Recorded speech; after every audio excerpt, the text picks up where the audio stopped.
Assalamualaikum warahmatullahi wabarakatuh. Selamat sore semua. Sore. Oke. Em, Hari ini kita akan di pertemuan ke-12 ini kita akan mempelajari tentang bab 11 tentang literasi media dan melawan hoax. Jadi eh, untuk melawan hoax ini kita perlu adanya komunikasi yang baik dan benar. Jadi memang jadi untuk kita tidak gampang percaya hoax ini, kita harus tahu gitu ya. Nah, sebelumnya mungkin kalau adik-adik lihat ya di algoritma sendiri gitu ya, dari suatu aplikasi media sosial, kita perlu lihat adanya filter bubble. Nah, apa sih tuh filter bubble itu gitu ya? Jadi mereka itu nggak hanya menampilkan konten yang sesuai minat kita, tapi juga ada namanya echo chamber atau ruang gema gitu ya. Jadi memang memperkuat pandangan dari yang memang adik-adik ingin tonton. Nah, itu juga bisa dapat berdampak negatif atau namanya polarisasi sosial. Nah, kalau di sosial media nih, misalkan em, adik-adik lihat ya, misalkan contoh, aku suka nonton konten makan. Nah, yang nontonnya makan terus ya, makanan di wilayah mana gitu. Nah, kalau adik-adik sendiri, ini suka nonton konten apa? Kalau saya boleh tahu,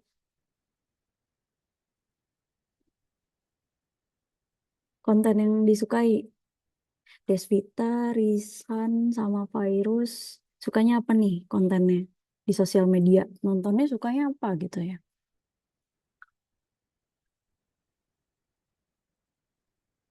Ada yang bisa jawab? Sukanya nonton konten apa? Contoh, biar jadi contoh.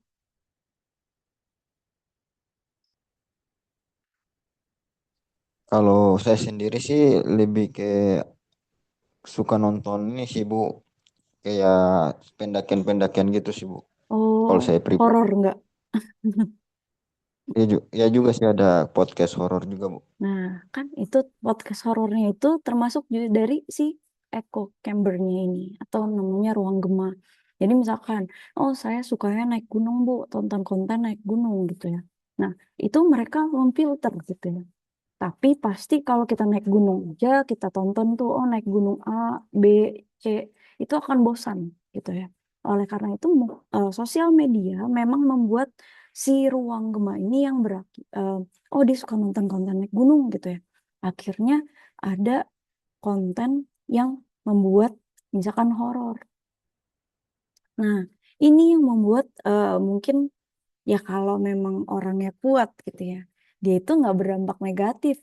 Tapi kalau memang orangnya lemah dari konten horor yang terlewat dari naik gunung malah jadi nggak mau naik gunung lagi gitu.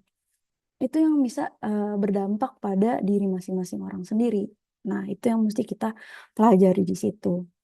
Nah, tapi alasan kenapa? Untuk penambahan gitu ya. Jadi sebenarnya ada dampak dari algoritma yang kita pikirkan. Sebenarnya eh, tadi, oh saya suka naik gunung, tapi kok kontennya lama-lama masuknya lebih ke horor ya, gitu. Kok lebih banyak konten horor daripada konten orang yang naik gunung beneran gitu. Itu yang memang eh, perspektif kita tentang hal tersebut gitu ya. Nah, itu kita nggak hanya ingin konten tentang misalkan kontennya konten sejarah kita ngantuk gitu ya, konten sejarah itu apa sih nih gitu, tapi mereka menambahkan dengan mungkin sejarahnya ditambahkan dengan emosi pribadi, ya balik lagi dari sejarah pasti ada horornya. Nah, sama juga seperti gunung gitu, tapi misalkan konten makanan atau outfit tapi dia juga kemakan gitu. Nah, itu yang bisa menjebak kita, membuat kita pola pikir jadi yang tadinya kita cuman oh naik naik gunung aja nih aku sukanya, tapi terus abis itu horor gitu. Kita lihatnya konten horor nih jadinya gara-gara kita lihat konten itu terus mereka ngirim algoritma ke kita. Nah, tapi secara nggak langsung dari itu kita terjebak dalam pola pikir kita sendiri yang terbatas. Nah, itu makanya ada enggak, jujur saya nonton horor terus gitu ya. Oh, gunung, ih seneng deh pengen naik gunung. Tapi pas lihatnya, ih kayaknya enggak deh, makasih deh, kayak naik gunung gitu ya. Nah, itu yang bisa terpapan karena keberagaman informasi yang diperlukan. Kita cuma perlu, oh cara naik gunung gimana? Oh dia naik gunung harus bawa backpacker, tempat makan, dan lain-lain gitu misal contoh. Nah, kemudian kita nonton horor. Duh, aku jadi takut nih, nggak mau deh keluar, nggak mau deh gitu. Nggak jadi deh naik gunung. Nah, itu yang memang eh, berdampak pada pemikiran kita sendiri. Tuh. Jadi ini ada dampak negatifnya dari sosial media, tapi yang perlu kita perhatikan itu bisa juga jadi ladang cuan buat kita, gitu ya, atau uang. Gitu. Nah, itu yang bisa kita sebarkan lagi di algoritma berpikir kita. Nah, untuk suatu komunikasi sendiri ya, tadi kan misalkan contoh hoax ya. Nah, tadi kalau saya contohkan yang lebih masuk ya, kita lagi nonton konten naik gunung tuh tadi. Terus abis itu dibilang di gunung A ada hantunya gitu ya. Hantu ini nanti kamu kalau naik gunung nggak boleh pakai baju misalkan merah atau hijau gitu ya. Gak boleh kamu pakai baju itu, nanti mereka hantunya eh, marah gitu. Itu ada hoaxnya itu ya. Nah, itu yang membuat kita jadi misinformasi atau disinformasi atau malinformasi, yang memang membuat kita jadi lah kelupaan nih gara-gara horornya, tapi kita kelupaan malah bawa makanan sama minuman gitu misalkan. Nah, itu juga yang eh, sekarang kalau kita mau nonton apa, kok kita taruh untuk misalkan saya konten masak gitu ya. Terus abis itu saya mau cari, lah kok ini ke skip ya? Kok tiba-tiba konten masak langsung dia malah ke fashion. Itu yang harus dipertanyakan gitu ya. Jadi sebenarnya ada anatomi hoax di sini, di mana ada misinformasi, disinformasi, sama malinformasi. Kita gagal, mal, disinformasi kita tidak mengerti dari apa informasi yang sudah dijelaskan, dan ada misinformasi. Ada apa nih? Oke, nggak apa-apa, gabung aja. Nah, mengapa sih hoax ini mudah menyebar, adik-adik? Contoh nih, saya suka banget nyebar hoax gitu ya. Jangan ke sini, nanti dia bakal jadi ini, wah rame gitu. Nah, itu yang seringkali menyerang emosi kita gitu. Bahkan yang kuat pada kita. Nih contoh ya, kemarin saya dapat curhat dari anak mahasiswa nih. Ini nggak tahu adik-adik juga terkena apa enggak, tapi saya harap di kelas ini nggak ada ya. Jadi kemarin tuh dia itu ngerasa teman-temannya itu, teman kelasnya itu punya geng sendiri. Geng itu apa ya? Kalau kita bilang kelompok-kelompok sendiri gitu ya. Nah, ketika saya berikan adanya tugas kelompok untuk mereka, saya bebaskan mau pilih sendiri atau mau dipilihin. Nah, rata-rata pada pilih sendiri gitu ya. Akhirnya dia curhat sama saya. Ini Bu, dia udah punya geng-geng pribadi. Saya nggak bilin aja Bu, nanti sisa-sisanya aja saya nggak ada temen yang nemenin saya. Nah, hal itu karena hoax ini, misalkan satu orang em, berkomunikasi nih ya, kalau adik-adik berkomunikasi, bilang, jangan temenin si A gitu ya. Si A begini gitu ya. Itu menyerang emosi kita gitu ya. Jadi nggak ditemenin. Ya udah, iya jangan temenin dia kayak gini gini gini gini. Padahal kita sebenarnya nggak pernah ngobrol, kita nggak pernah tanyakan gitu ya, gimana kabarnya dia atau seperti apa. Kita langsung percaya sama si B yang menyebarkan hoaxnya itu. Gitu. Nah, itu akan menyerang emosi si A gitu ya, ataupun emosi yang lain yang disebarkan. Itu sama juga dengan sosial media gitu ya. Dari A, jangan gini, nanti gini gitu ya. Itu yang bisa membuat hoaxnya sendiri. Tuh. Atau berita bohong. Itu yang bisa membuat kita di sosial media juga terkena. Itu padahal di kehidupan kita sendiri. Nah, hal yang paling bombastis lagi gitu ya adalah menarik perhatian dan menyebarkan rasa ingin tahu, gitu ya. Contoh, saya senang banget sih kalau di sosial media bahas tentang presiden, gitu ya. Nah, itu kan mereka langsung kayak, gimana nih keadaan Indonesia saat ini gitu ya. Itu yang menarik perhatian. Tapi kadang ada berita yang bohong. Nah, emang mengakibatkan mudah penyebarannya. Yang kita sebenarnya butuh bukti aja. Bukti faktanya mana? Kalau tidak ada bukti faktanya, ya berarti ini hoax. Gitu. Jadi kita nggak semuanya bisa kita percaya ya untuk komunikasi sendiri. Tapi saya suka nyebar hoax. Nggak. Eh, sebagai kita komunikasi sendiri, ya mau nggak mau kita harus bukti faktanya. Misalkan nih ya, di dalam sosial media kita sendiri gitu ya. Kita sebarin nih, oh, ada bukti bla bla bla bla bla bla gitu ya. Pemerintah kenapa kenapa kenapa. Nah, dari situ kita bisa jelaskan, oh di sini menurut undang-undang tahun sekian yang baru dirilis. Terus kemudian menurut berita di koran ini tanggal sekian. Nah, itu kita baru bisa, oh ini fakta karena korannya trusted. Banyak juga berita yang nggak oke. Nah, itu yang harus adik-adik perhatikan kembali. Nah, tapi eh, contoh, misalkan adik-adik ini kan berbisnis gitu ya. Nah, bisnis itu kita perlu, ini kan kalau komunikasi dalam sosial media secara berita ya. Kalau dalam bisnis, kita to the point aja. To the point, jangan bohong. Bohong. Jangan bohongnya kenapa nih? Misal, di dalam bisnis ini kan kita jual produk atau jasa. Atau jasa. Nah, misalkan di produk. Oke, produknya nih Kak. Misalkan contoh yang saya pakai deh. Hijabnya Kak. Hijabnya bagus, bahannya nggak panas, nggak bla bla bla. Dari terdiri dari katun 100% gitu ya.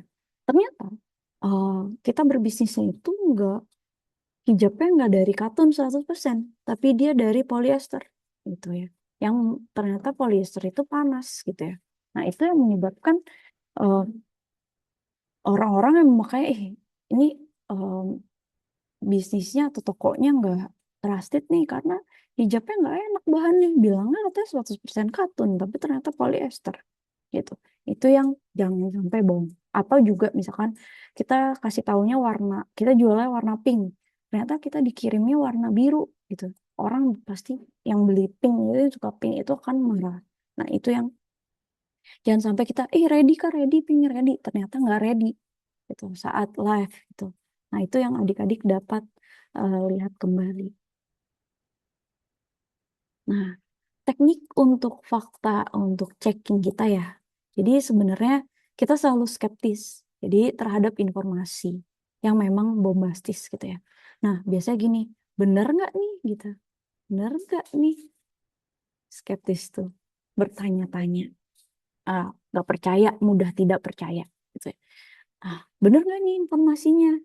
Dari mana datanya? Apa bohong? Sama juga dengan hmm, kalau kita mau beli sesuatu. Nah, kalau beli sesuatu kan kita juga bener nggak nih penjualnya atau penipuan secara online gitu ya. Kadang banyak juga yang terjadi penipuan di Indonesia itu sangat besar ya. Penipuannya dari Instagram maupun sosial media. Istilah sosial media lah. Di sosial media itu banyak penipuan. Jadi harus hati-hati. Informasinya pun banyak hoaxnya, jadi harus bersifat skeptif. Jadi benar nggak nih? Apa sumbernya? Sumbernya dari mana? Medianya terpercaya nggak? Misal kalau media Kompas, masa iya Kompas bohong? Karena mereka ada pekerjanya. Tapi kalau medianya dari eh, akucintakamu.com gitu ya, itu kan kita harus bertanya-tanya gitu ya. Ini bener nggak sih medianya atau dia cuman hoax aja? Nah, ini yang harus ditanyakan. Lihat sumbernya, lihat medianya oke apa enggak. Gunakan pencarian gambar terbaik. Klik untuk memeriksa foto. Jadi eh, ketika ada fotonya, misalkan contoh, em, ini ya cara kita untuk lihat ini hoax apa enggak. Misalkan ada foto nih, ih, seseorang melempar apa namanya yang waktu itu ya, eh, kena luka bakar ya kalau nggak salah. Siapa sih Agus ya? Ada yang tahu berita? Ada yang nonton nggak? Si Agus ini bilang saya kena luka bakar, dilempar sama karyawan saya gitu ya. Nah, ternyata malah si Agusnya yang play victim gitu ya. Sama si pekerjanya karena mereka dia itu tidak membayar gaji karyawannya. Jadi ya dia merasa kayak ternyata dari hal itu ada kesalahan juga. Makanya kenapa orang tersebut sampai melempar minuman keras kepada si Agus ini. Ntar bisa ditonton beritanya. Nah, untuk menjadi netizen yang literat gitu ya, kita ya sebagai penonton di sosial media sendiri, atau kita yang bersosial media gitu ya, kita melakukan, itu kita harus sadari dari pribadi sendiri. Nah, contoh pengaruh dari informasi, ya misalkan bener nggak ya, buktinya di mana, sumbernya dari mana, gitu ya. Kita harus ini kita dulu gitu apa malah kita yang bebasin itu gitu kita yang memang beberin hoaxnya tersebut nah kita harus tanya untuk itu nah adik-adik kalau mau untuk pintar berkomunikasi pede nomor satu.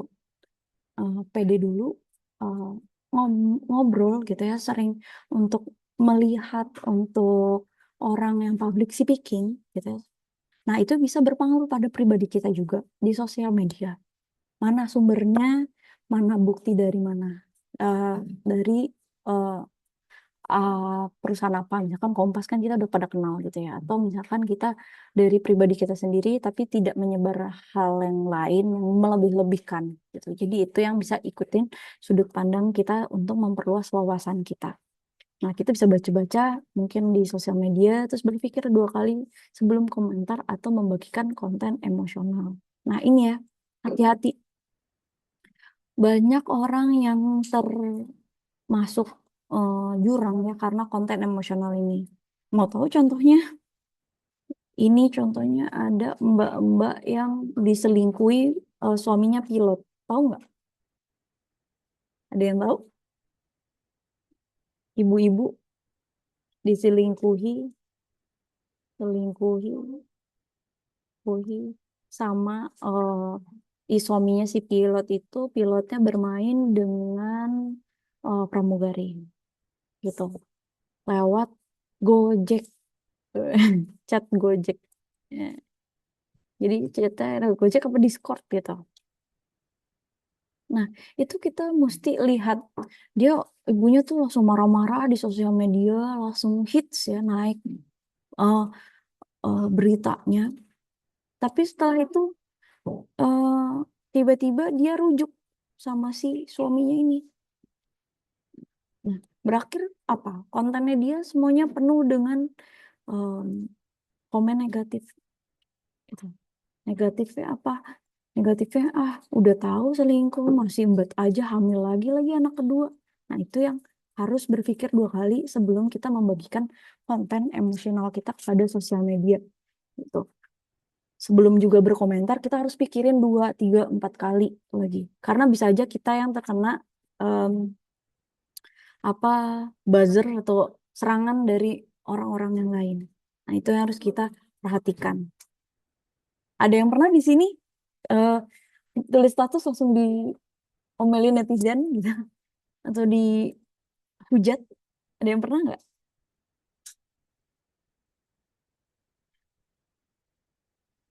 Belum pernah ya? Alhamdulillah kalau belum pernah. Nah, perbandingan netizen biasa dan literat, biasanya kita eh, berpendapat literasi di dunia maya. Nah, kalau si yang biasa itu, semua informasi dimasukin kepalanya. Ih, ini berita tentang A, B, C. Bener tuh, bener semua deh. Bahkan biasanya orang tua ya sering terima ibu saya kena penipuan gitu ya. Penipuan dari WhatsApp bilang katanya saya butuh uang buat beli tambahan emas gitu ya. Nah, ternyata terus aku bilang, terus tiba-tiba ibu saya eh, karena saya nggak bisa, saya lagi kerja nggak ngangkat telepon. Nah, dia tiba-tiba transfer karena kira butuh cepet mah butuh gitu ya. Nah, itu yang sebenarnya kita harus hati-hati juga di dunia maya ini. Tiba-tiba ke WhatsApp orang tua terus minta-minta, terus ditransfer lah ke akun si penipu. Nah, itu yang harus kita tanyakan. Akhirnya dia tertipu lah. Karena dia masukin semua informasi gitu. Padahal kan kita nggak harus. Ya kita biasa aja dan kita tidak harus literasi dulu. Apakah benar ini anak saya ganti HP? Apakah benar ini dan langsung panik. Yang namanya orang tua ya. Kadang ada yang di telepon orang tua kecelakaan nih anak ibu namanya atas ini. Terus panik terus untuk bayar rumah sakit gitu. Padahal sebenarnya tidak seperti itu. Nah, ada juga netizen yang literat. Cek dulu nih nomornya nomor mana. Biasanya kalau ada pengecekan nomor itu pakai apa ya? Saya ngecek banget kayak, oh, kalau nanti misalkan adik-adik mau lamar kerja ya, itu juga harus hati-hati ya. Kita harus cek dulu get kontak. Oke, kontak. Biasanya sekarang suka pakai WA kan. Tapi kita harus cek dulu apakah kantor ini benar-benar oke. Apakah ini yang kita laksanakan apakah benar kantor biasa atau penipuan. Nah, itu yang harus hati-hati. Adik-adik bisa download aplikasi Get Kontak ini untuk melihat, mengecek apakah nomor ini penipuan atau nomor yang benar. Karena bisa kecek di sini, penipuan, gitu ya. Nah, kesimpulan dari literasi media sebagai imun digital ini, jadi kalau misalkan kita komunikasi ya, kita jangan membatasi sudut pandang kita. Contoh nih, kalau saya kasih informasi A, jangan, oh iya Ibu Tata ngasih informasinya A, ini bukunya ini gitu ya. Tapi adik-adik bisa lihat, Bu ada yang baru nih, ternyata kita eh, udah ada sistem baru atau ada metode baru. Nah, kita bisa memperlebar knowledge kita gitu ya. Atau kalau kita bisa bilang eh, pengetahuan kita. Nah, yang mana kita juga bisa bedain hoax sebagai manfaat emosi kita sendiri gitu untuk melindungi kita. Jadi informasi yang kita harus berpikir secara kritis. Jadi jangan sampai kayak ya udah deh, oke gitu ya. Nah, itu menyesatkan. Jadi harus hati-hati di situ ya. Nah, adik-adik. Nah, sebenarnya saya nggak ngasih tugas. Ini bukan tugas. Ada eh, mungkin one day ketika adik-adik memang, ih seru nih ya, saya di buku kan saya ada setiap di buku itu ada tugas-tugas gitu ya. Nah, di tugas-tugas ini sebenarnya seru aja untuk kita ngikutin apa yang di komunikasi itu. Jadi di komunikasi kan kemarin ada metode AIDA, gimana coba caranya adik-adik udah jadi suatu apa tugas yang sebelumnya gitu ya. Nah, tapi kalau misalkan ada waktu, bisa aja coba iseng kerja kalau misalkan banyak waktu gitu ya untuk menambah knowledge adik-adik itu bisa untuk eh, membuat menganalisis menganalisis dari media sosial kita yang viral itu apa? Apakah mereka itu eh, filter bubble gitu ya. Jadi kita nontonnya lihatnya oh dia naik gunung tulisannya tapi ternyata horor atau misalkan oh dia ceritanya tentang makanan bergizi tapi kok makanannya junk food gitu ya atau makanan tidak sehat atau mungkin dia malah tadinya bilang makanan bergizi tapi mengarahnya malah ke fashion gitu untuk pembelian produk. Nah, itu yang sebenarnya kita analisis juga untuk merangkum temuan dari media sosial yang sebenarnya masuknya juga misalkan contohnya Raffi Ahmad ya. Aduh, Raffi Ahmad langsung. Itu kan dia artis terus tapi dia masukin segala kontennya itu tentang pemerintah sekarang bagus loh apa. Nah, itu sebenarnya mereka lagi filter bubble ini yang membuat orang iya presiden kita bagus gitu. Padahal itu banyaknya hoax gitu. Nah, itu yang harus hati-hati. Nah, simulasi untuk filter bubble ini sendiri sebenarnya uh, untuk menganalisis konten muncul di media sosial. Nah, bagaimana untuk mempengaruhi persepsi kita. Jadi memang ada konten yang beragam, ada konten homogen juga. Jadi kayak konten yang banyak atau konten yang satu konten kok gitu ya. Jadi itu yang kita bisa lihat munculkan untuk konten mana sih yang harus kita buat persepsi ini. Kita harus nonton dari berbagai konten, eh, apakah konten ini oke atau malah berbohong. Itu yang harus hati-hati untuk itu ya. Nah, contoh laporan verifikasi hoax sendiri, kita bisa lihat nih untuk evaluasi berita viral mana yang menentukan informasi fakta apa hoax tadi ya. Nah, ininya fakta atau hoax atau misinformasi. Kita kurang mengerti nih dari informasi yang ada. Gitu. Kita bisa membuat teknik checking yang sesuai. Jadi ya, jangan sampai adik-adik misalkan contoh nih mau jual bisnis ya, bisnis minuman. Nah, kita bisnis minuman, terus kemudian minumannya itu manis gitu ya. Terus kita ternyata apa ya, ada berita nih, minuman manis itu dapat menyebabkan diabetes gitu ya. Tapi kan kalau satu gelas sehari ya nggak apa-apa gitu ya. Tapi kalau ya banyak ya sering ya berarti bermasalah. Nah itu yang bisa kita jadi hoax kepada bisnis kita. Itu yang harus hati-hati ya adik-adik. Karena banyak banget juga kita buka bisnis tiba-tiba bisnis kamu kan bisa menyebabkan diabetes, bisnis kamu kan bisa bla bla bla. Nah itu yang kita harus menindak hoax ini. Bisnis kita itu aman, gula kita bisa pilih kalau misalkan nggak mau diabetes bisa milih yang medium atau low. Nah, contohnya sama si Yakult. Yakult sekarang aja itu em, tinggi gula kan. Nah, itu bisa untuk low gula. Nah, itu yang bisa dipertanyakan. Jadi dia ngikutin apa yang berita-berita itu, ternyata benar gitu ya. Mengandung banyak gula, tapi ternyata bisa untuk eh, gimana caranya? Oh, mereka mengeluarkan produk baru gitu. Jadi bisa untuk produk baru yang bisa untuk eh, menahan fakta atau hoaxnya ini. Jadi kita kalau bisnis hati-hati ya. Nah, ada yang mau ditanyakan? Silakan. Apakah tugasnya sudah dikerjakan atau ada yang belum?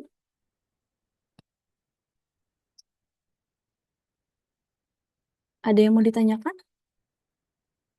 Silakan diskusikan. Sudah paham? Sudah jelas untuk tugasnya juga? Yang sebelumnya tugas kelompoknya udah oke Iya, ya? Ibu. Sudah, Ibu. Iya, Oke. Ibu. Sudah, Ibu. Baik, terima kasih. Mungkin kalau misalkan baru kepikiran nih, Bu, ternyata saya ada pertanyaan. Oke, japri aja atau by group aja juga bisa, ya. Oke, Baik, eh, Ibu. mungkin nanti, saya ada sebentar. Saya akan kasih lihat nilai sebentar. Sebentar ya, saya kasih lihat nilai. Ada nilai adik-adik, tapi saya belum sampai ke UAS. Oke. Oke, ini ada nilai, apakah terlihat?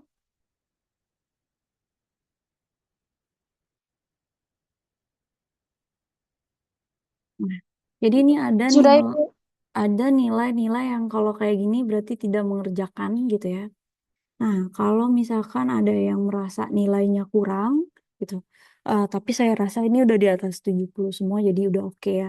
Atau nilai kurang nih, kalau forum saya mohon maaf saya nggak bisa bantu karena itu keaktifan di hari itu ya, di pertemuan kedua sampai keempat.